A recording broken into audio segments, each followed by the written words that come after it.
है ना। तो अभी तक हमने ये सरफेस केमिस्ट्री के चैप्टर में स्टार्टिंग के सारे पॉइंट्स हमने देख लिए हैं। ये लेक्चर है हमारा जो लास्ट लेक्चर है, और इस लेक्चर में लास्ट लेक्चर का जो छोटा सा पार्ट बचा हुआ था टॉपिक प्रेफरेंशियल एब्जॉर्प्शन, उसको देखेंगे। तो फिलहाल लास्ट लेक्चर में हमने क्या देखा था उसको मैं आपको समराइज़ कर देता हूँ। हमने प्रॉपर्टीज़ देखी थी किसकी, कोलाइडल सॉल्यूशंस की, जिसमें हमने कॉलिगेटिव प्रॉपर्टी देख ली थी। कॉलिगेटिव प्रॉपर्टी जो सिर्फ क्वांटिटी पे डिपेंड करता था, क्वालिटी पे डिपेंड नहीं करता था।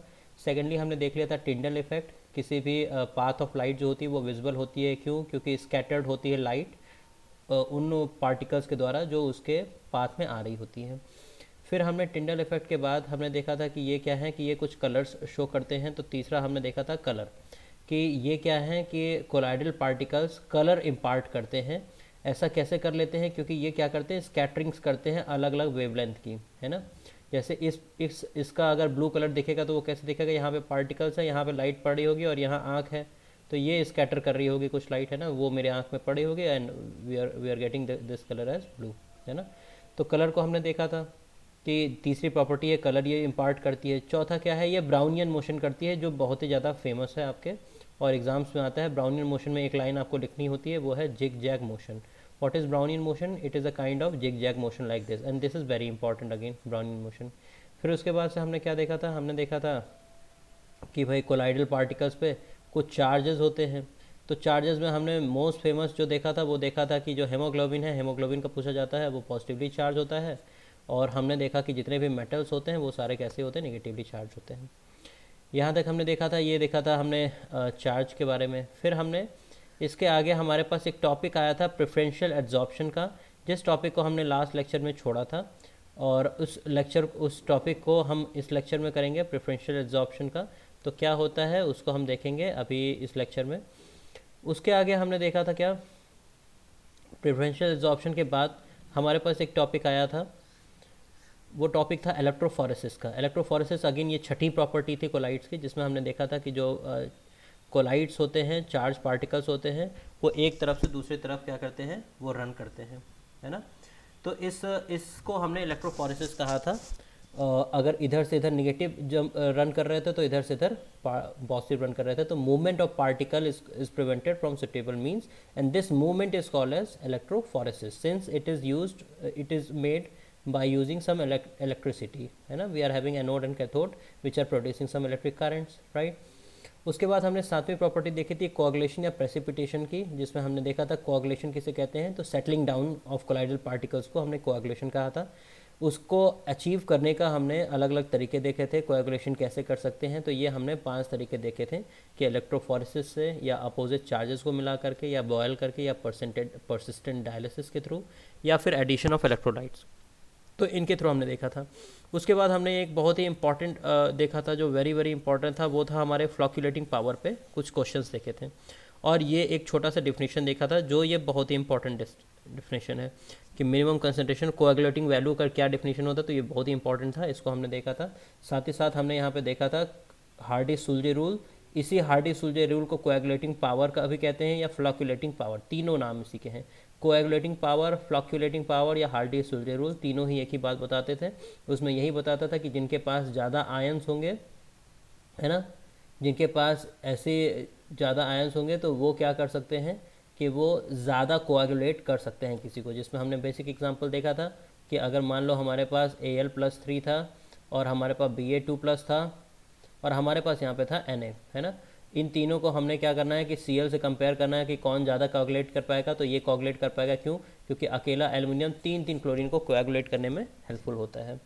सो we have read this much of things in last lecture. Now in this lecture we will be reading only the about the preferential absorption and coagulating of lyophilic and lyophilic salts, and lastly immersion. ये 3 topics आज के lecture में हम करेंगे, है ना। तो सबसे पहले मैं आपको प्रेफरेंशियल एब्जॉर्प्शन पे बता देता हूँ, और ये 6 नंबर का या 4 नंबर का, या जो भी मैक्सिमम नंबर्स होते हैं एग्ज़ाम में आने के, उसमें ये क्वेश्चन आता है। इसको ध्यान से समझना हमें इम्पॉर्टेंट है, क्योंकि ये थोड़ा सा क्रिप्टिक हो सकता है। तो आपको जिस जगह पे नहीं समझ में आया आप मुझसे पूछना, ठीक है ना। स्टार्ट करते हैं। 2 कंडीशंस इसमें बता रखा है प्रेफरेंशियल एब्जॉर्प्शन की। तो जैसा वर्ड है हमारा यहाँ पे प्रेफरेंशियल, है ना। प्रेफर मतलब किसी को एक को प्रेफर किया जाएगा, और होगा क्या, जिनको प्रेफर किया जाएगा उनका क्या होगा, उनका होगा आपका एब्जॉर्प्शन।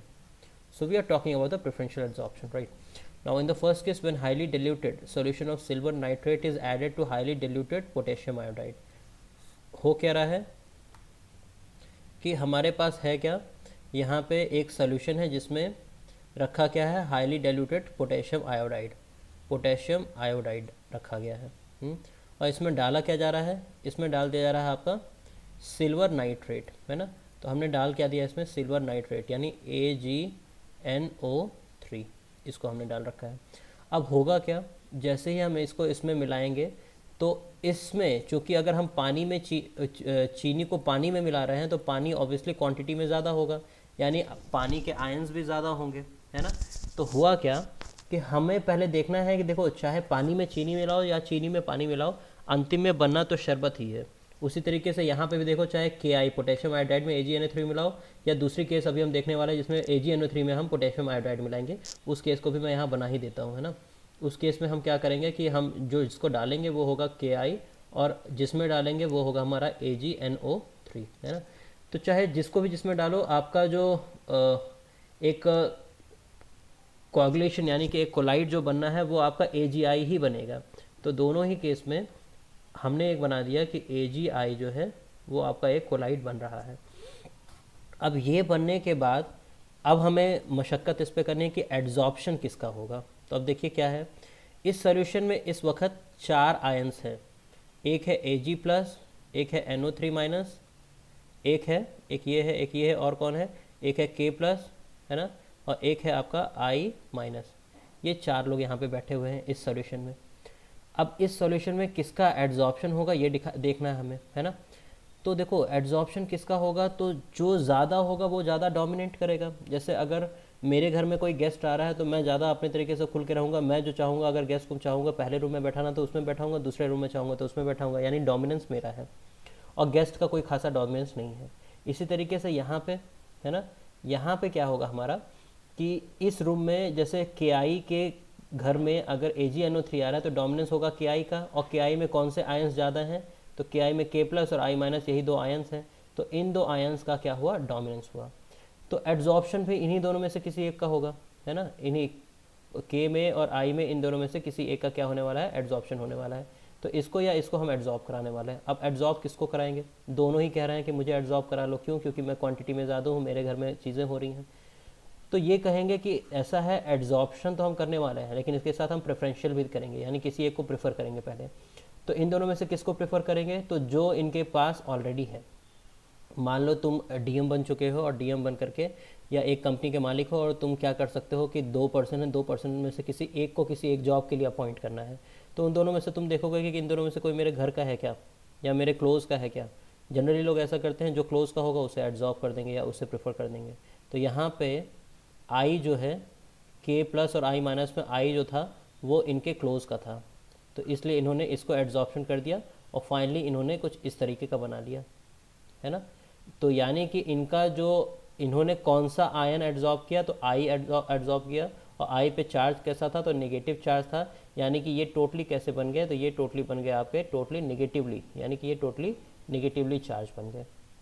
तो ये कंडीशन पहली कंडीशन है, जब व्हेन, कब की कंडीशन है, व्हेन हाईली डाइल्यूटेड, है ना, यहाँ से when highly diluted silver nitrate, है ना, it dissolve in potassium iodide, ये तब की कंडीशन है। लेकिन अगर इसी का हम उल्टा देखें, उल्टे कंडीशन में क्या है,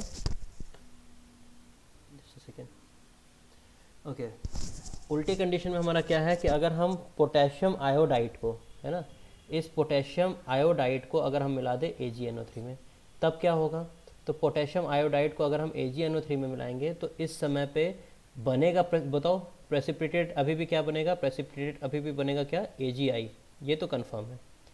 लेकिन ये एड्जॉर्ब अब किसे करेगा, तो अब ज़्यादा अमाउंट में कौन कौन है, एक Ag+ है और एक NO3- है, ये दोनों ज़्यादा हैं। इन दोनों में प्रेफरेंस किसको देगा, तो जो उनके पास पहले से है, तो Ag पहले से था तो Ag को प्रेफरेंस दे देगा। अब बन गया ये AgI+ Ag+, है ना। तो अब इस कंडीशन में अगर हम KI को AgNO3 में मिलाएंगे तो हमारा पॉजिटिवली चार्ज बनेगा, लेकिन अगर AgNO3 को KI में मिलाएंगे तो हमारा नेगेटिवली चार्ज बनेगा, ठीक है। So this is how it is, है ना। इसी तरीके से I hope this much is clear. इसी तरीके से सेकंड एग्जांपल भी दिया हुआ है। सेकंड एग्जांपल में है कि FeCl3 को ऐड किया जा रहा है हॉट वाटर में, है ना। तो यहाँ पे ऐड किया जा रहा है FeCl3 को, किस में, वाटर में, ये वाटर यानी कि H2O में। और दूसरी कंडीशन ले रहे हैं कि ऑफ हॉट वाटर, और दूसरी कंडीशन लेंगे कि वाटर को positively charge, however when ferric chloride added to NaOH solution is negatively charge, है ना। तो दूसरी कंडीशन हम लेंगे जिसमें हम NaOH में मिलाएंगे, है ना। तो सिंपली देखो FeCl3 को जब हम मिला रहे हैं H2O में, तो बनना हमारा वही है। पहली condition FeCl3 is added to excess of hot water और पॉजिटिवली चार्ज ऑफ सॉल्ट और hydrate ferric oxide is adsorb, है ना। तो बनेगा वही Fe2O3 डॉट X2O बनेगा, है ना। और ये क्या करेगा, एक को एड्जॉर्ब कर लेगा, वाटर तो हम नेग्लिजिबल ही लेकर के चलते हैं, है ना। तो Fe और Cl3 मतलब वाटर के आयंस तो हर जगह हैं, है ना। तो हम ये देखेंगे कि इसमें आने के बाद कौन ज़्यादा हो जाएंगे, तो कौन हो जाएंगे, Fe+3 की क्वांटिटी ज़्यादा हो जाएगी और Cl की क्वांटिटी ज़्यादा हो जाएगी, यानी इन दोनों में से किसी एक को एड्जॉर्ब करना है। अब हमने देखा कि प्रेफरेंशियल एड्जॉर्प्शन की बात कर रहे हैं, तो पहले से कौन इसमें प्रेजेंट है, तो Fe2O3 प्रेजेंट है। जो मैंने बताया ना, ये आपको पता होना चाहिए कि कौन सा कॉम्प्लेक्स बनेगा, ये आपको पहले से पता होना चाहिए। तो ये इसमें बता देगा। लिमिटेड 2 ही क्वेश्चन हैं, 1 और 2, यही 2 क्वेश्चन हैं, इन्हीं को घुमा के पूछा जाएगा बार बार। तो अब एड्जॉर्प्शन किसका होगा, तो Fe का एड्जॉर्प्शन हो जाएगा। तो Fe का हमने क्या करा, एड्जॉर्प्शन करा दिया। तो इस तरीके से इस तरह के क्वेश्चंस आपके एग्जाम में आते हैं और ज़्यादातर आया करेंगे ऐसे क्वेश्चंस। बोर्ड में भी कई सारे क्वेश्चंस ऐसे पूछे जा चुके हैं। I hope this much is clear, right. Okay, अब इसी में देखिए जीटा पोटेंशियल क्या होता है। जीटा पोटेंशियल मतलब देखिए जैसे AgI ऊपर बना था, AgI बन गया था और यहाँ पे I माइनस है। अब I minus continuously, since it is having one negative charge, so it will continuously seek some positive charge toward itself, right. तो AgI जो है वो I माइनस अपने पास K को भी लाना चाहेगा, कोई एक पॉजिटिव को लाना चाहेगा। अब पॉजिटिव को लाएगा अपने पास, तो इन दोनों के बीच में देखो एक नेगेटिव है एक पॉजिटिव है, तो इनके बीच में कुछ पोटेंशियल डिफरेंस डेवलप होगा। इन्हीं पोटेंशियल डिफरेंस को हम कहते हैं क्या, zeta potential. The potential difference between the fixed layer and the diffuse layer. Fixed layer कौन सा है, AgI, और डिफ्यूज लेयर मतलब इसके पास डिफ्यूज होकर के कौन आ रखा है, K आ रखा है। तो इनके बीच में जो अपोजिट चार्जेस के बीच में जो पोटेंशियल डेवलप्ड है, we are calling it as zeta potential, और in the other name we can call it as electrokinetic potential, right. So hope this much is clear, right? And now we are moving ahead with the next topic we are left with, है ना। Electrophoresis हमने कर लिया है, coagulation हमने कर लिया। अगर आपने नहीं देखा है अभी तो लास्ट इसी प्लेलिस्ट के वीडियो में देख लेना, है ना। तो कोएगुलेशंस हमने देखना है कि अब हमारे पास बचा हुआ है emulsions, water emulsions, right. So water emulsions, we have read water emulsions. Emulsions are what liquid in liquid type, है ना। जब आप लिक्विड को किस में मिला रहे हो, लिक्विड में मिला रहे हो, यानी कि डिस्पर्स फेस और डिस्पर्शन मीडियम दोनों ही क्या हैं आपके, क्या है, लिक्विड है। So in that condition we will be calling at as emulsions, right. So we are just about to watch two type of emulsions. First is oil in water. ऐसा होगा कि ऑयल को वाटर में मिलाया गया है, और सेकंड हम देखेंगे वाटर इन ऑयल, यानी वाटर को ऑयल में मिलाया गया है ना। So first is oil in water, हम उसको इस तरीके से लिखा करेंगे O/W, और वाटर इन ऑयल को W/O इस तरीके से लिखा करेंगे, है ना। सो आप ये देखिए कि ऑयल इन वाटर का पहला एग्जाम्पल बहुत ही फेमस एग्जाम्पल है आपका मिल्क। मिल्क कैसा एग्जाम्पल है, मिल्क एग्जाम्पल है ऑयल इन वाटर में। पूरा वाटर ही वाटर है, लेकिन उसके अंदर कुछ फैटी एसिड्स मिला दिए गए हैं, इस तरह के ऑयल्स मिला दिए गए हैं, है ना। तो वो हमारा कैसा हो गया, वो ऑयल इन वाटर का ऑफ दिस टाइप। देखो यानी कि example of this type of emulsion milk and vanishing cream. In milk liquid fat is dispersed in water. आपको पूछेगा क्वेश्चन ऐसे कि what kind of example is milk, whether it is oil in water और water in oil, है ना। तो आप बताओगे again it can answer that what is dispersed phase and dispersion medium in milk type of emulsion. तो आप लिखोगे कि liquid fat is disperse in water dispersion medium, यानी डिस्पर्स फेज हो जाएगा liquid fat and dispersion medium is again water, okay. और second type अगर हम देखते हैं वाटर इन ऑयल का, है ना, कि water is dissolve again in oil. So in that condition we can go through with an example of this. यहाँ दे रखा है second type oil acts as medium. Common example is butter and cream.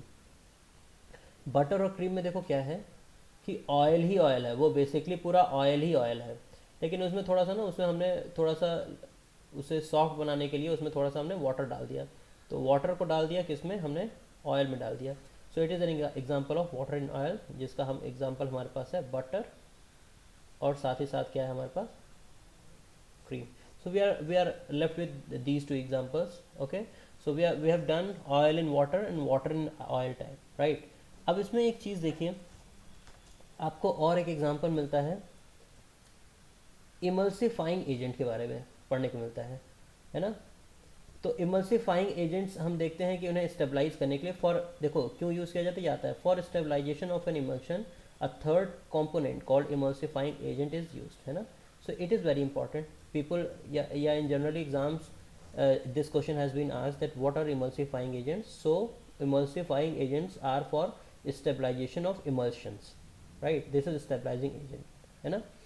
अब आपसे पूछ सकता है कि प्रिंसिपल फॉर ऑयल वाटर क्या होते हैं इमल्सिफाइंग एजेंट्स, जब हम ऑयल इन वाटर का पूछे, ये दूसरा क्वेश्चन हो सकता है।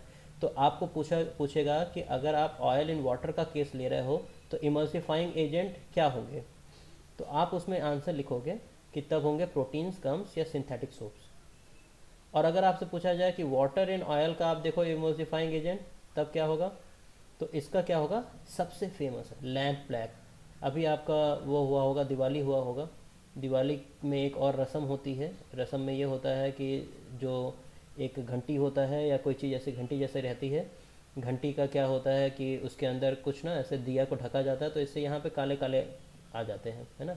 तो रात में क्या होता है कि जनरली मान्यता होती है कि उसको आँख में लगा करके फिर सोते हैं, तो आँख में लगाना होता है, तो वो जो है काजल, उसी को लैम्प ब्लैक कहते हैं। तो ये lamp black water in oil में इमल्सिफाइंग एजेंट की तरह यूज़ होता है। वाटर इन ऑयल यानी बटर वाटर टाइप के में इमल्सिफाइंग एजेंट का यूज़ होता है। Water emulsifying agents these are use for stabilization of emulsions.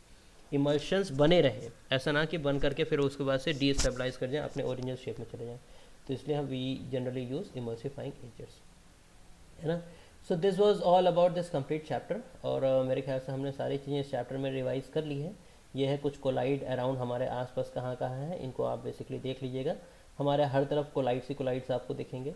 अगर आपका कहीं कलर ब्लू स्काई है तो वो भी कोलाइड के कारण से, क्योंकि कलर स्कैटर कर रहा है।